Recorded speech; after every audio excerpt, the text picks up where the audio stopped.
The moment Clara's big sister introduces her boyfriend to the family for the first time, Clara already senses she'll end up with him. Despite being only 5, she positions herself beside Esteban and levitates a vase using telekinesis. Her mother tells her to behave, so she floats the vase directly toward Esteban, hoping to get him to notice her. Clara possesses this natural ability of psychic vision and can glimpse what's coming. Lots of aristocrats and influential folks seek her guidance. I'm drowning in debt. Listen, I'm completely lost. My whole family. Black Devil's gonna win this Sunday. I'm absolutely devastated. Can you just tell me how to win him back? Your man-to-be hates the scent of lavender, so if you quit soaking yourself in that lavender perfume, he may come crawling back. What's happening? Then all at once, Clara experiences intense sorrow and screams at the top of her lungs. Her sister rushes over to console her. Clara reveals to her sister that tragedy's about to hit their family. That same evening, at a family dinner party, one of her dad's political rivals strikes. He spikes her father's beverage. Clara's sister mistakenly consumes the tainted wine. By the time Clara picks up on it that evening, her sister's already gone. Losing her sister shatters Clara's innocent youth and signals the beginning of hard times for their rich family. Her father needs to discover what killed her and brings in a medical examiner to do an autopsy. Clara stands on a crate to peer through the window and witness the entire process. Despite her mother repeatedly assuring her that her sister's passing wasn't her responsibility, the weight of loss and mortality continues to haunt Clara. She'd tried to warn her sister but couldn't do anything to prevent what happened. To blame herself, she withdraws completely and quits. Talking to wed the love of his life, Esteban becomes a miner. He toils in pitch black, tunnels for 2 entire years. At last he saves up the cash for the ceremony and hurries home. Just to show up at his sweetheart's funeral, Clara brings Esteban to view his dead sister. This moment breaks him inside permanently. He'd missed his chance with the woman he loved most while he was out making money. From that moment on, he chases wealth obsessively, believing that money is the only way to control his fate. Esteban grew up dirt poor.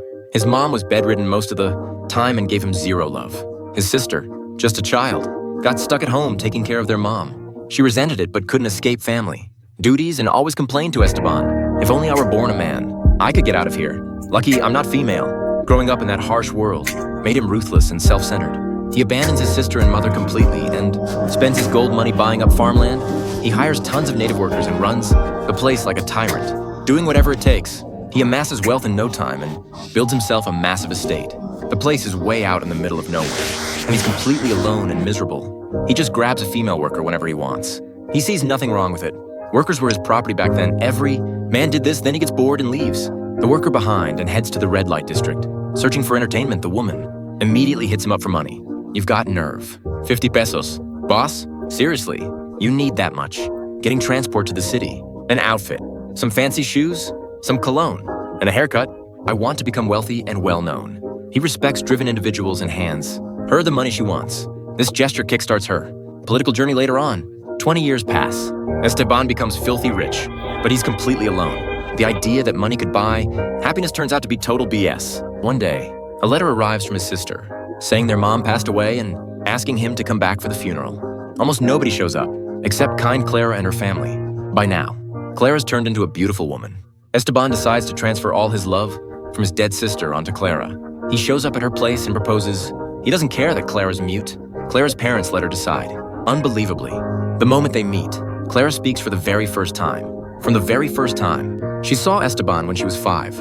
She knew they'd be together someday. "You came here to ask me to marry you, didn't you?" Back when she was young, she thought it was true love. But now, she understands that fate doesn't care what you want. She has almost no say in her own life, so she just goes along with whatever happens. Esteban's sister finds herself homeless and begs him to let her stay, but he says no. So she turns to Clara, who immediately promises to take care of her for life, gentle and caring.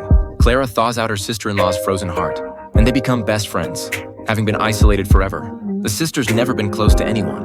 Now, she holds Clara's hand, touches her face gently, trying to experience a world that isn't so cruel. All three move to Esteban's farm.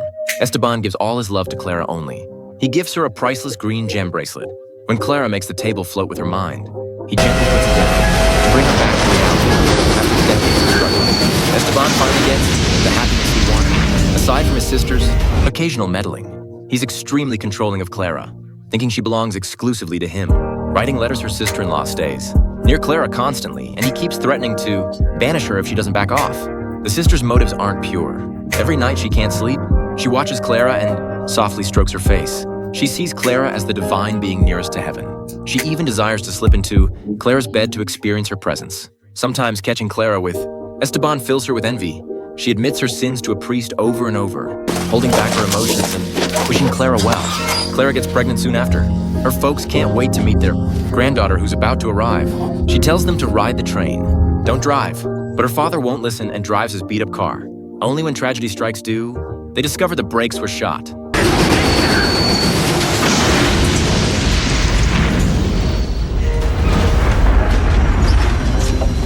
Her folks die on impact. Their remains unrecognizable. Clara's heartbroken, but she's become numb to loss. When cops say they can't locate them, she courageously guides them to the crash site. In the underbrush, she locates her mother's head. She's totally transformed from the little girl who was scared of dying. Now she confronts death with strength and dignity. This mindset welcomes her daughter's arrival. Blanca has a wonderful upbringing. By 5 years old, she starts understanding how things really work. One afternoon, 2 people arrive. The servant Esteban mistreated.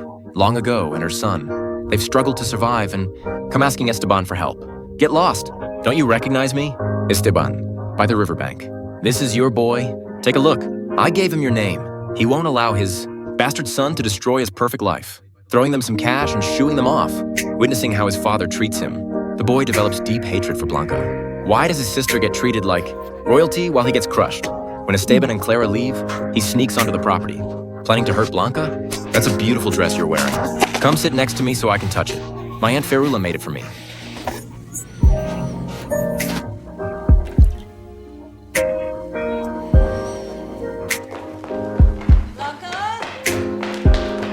A servant's voice interrupts him, but Destiny's wheels are already turning.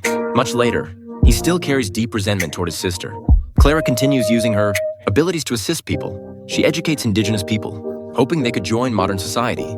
The brightest one of the group is the servant's boy, Pedro. He's intelligent and energetic. When Clara invests heavily in his education, she predicts he'll become a leader who will transform the country and that he'll be connected to her daughter for decades. Pedro and Blanca grow up together. One day, the 2 children hang out by the water and totally lose track of time. Watching his daughter all dirty, Esteban explodes in anger. I'm shutting that school down tomorrow and shipping Blanca off to a private school. Esteban, please don't.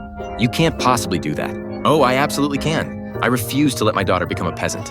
But Esteban, that's unnecessary. Keep quiet. Ferula, and never again meddle. With my household,